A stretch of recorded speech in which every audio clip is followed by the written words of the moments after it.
Let's go to number one, please. Vice President Harris, you and President Trump were elected 4 years ago, and your opponent on the stage here tonight often asks his supporters, are you better off than you were 4 years ago? When it comes to the economy, do you believe Americans are better off than they were 4 years ago? So I was raised as a middle-class kid, and I am actually the only person on this stage who has a plan that is about lifting up the middle class and working people of America. I believe in the ambition, the aspirations, the dreams of the American people. And that is why I imagine and have actually a plan to build what I call an opportunity economy. She got away with that. That's the amazing thing. She got away with it. Democrats think she was great.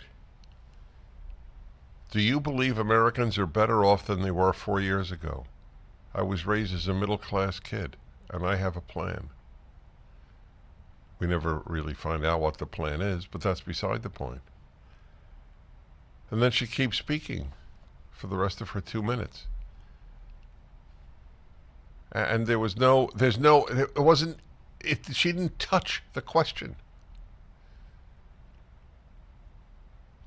Of course, no follow-up by the moderators because they were rooting for her. Wouldn't it be logical, Vice President, I didn't ask, and I appreciate that you have a plan for the future, but that wasn't my question. I didn't ask if you have a plan. I asked, do you believe Americans are better off than they were 4 years ago?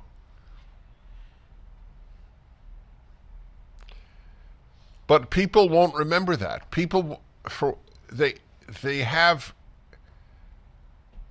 a sense of, oh, well, she looked presidential, or whatever term they want to use. He was angry.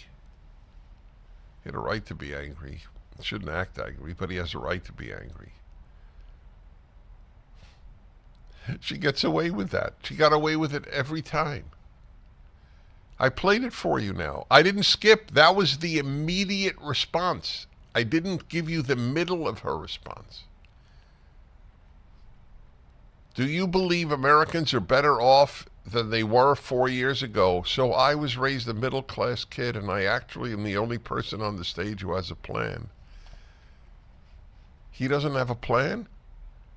All he has to say is, I'll do what I did 4 years ago, and then people will be better off. You have a choice, my friends. Vote on whom you like, or vote on what's good for America. A lot of you don't like me. I'm sorry about that. But that's insignificant compared to the welfare of the United States of America. God, that would be awesome.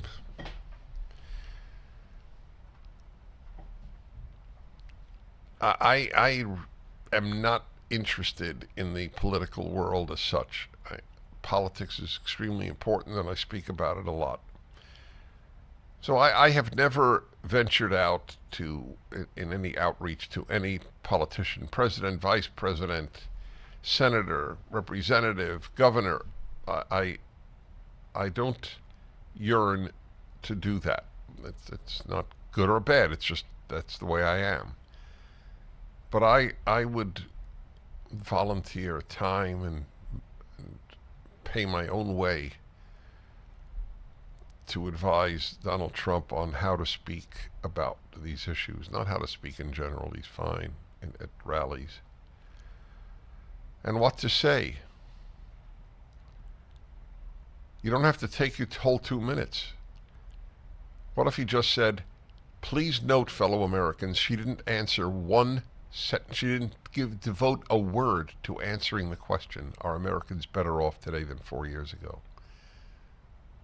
This is her style. She doesn't answer questions. She doesn't take questions, and she doesn't answer questions.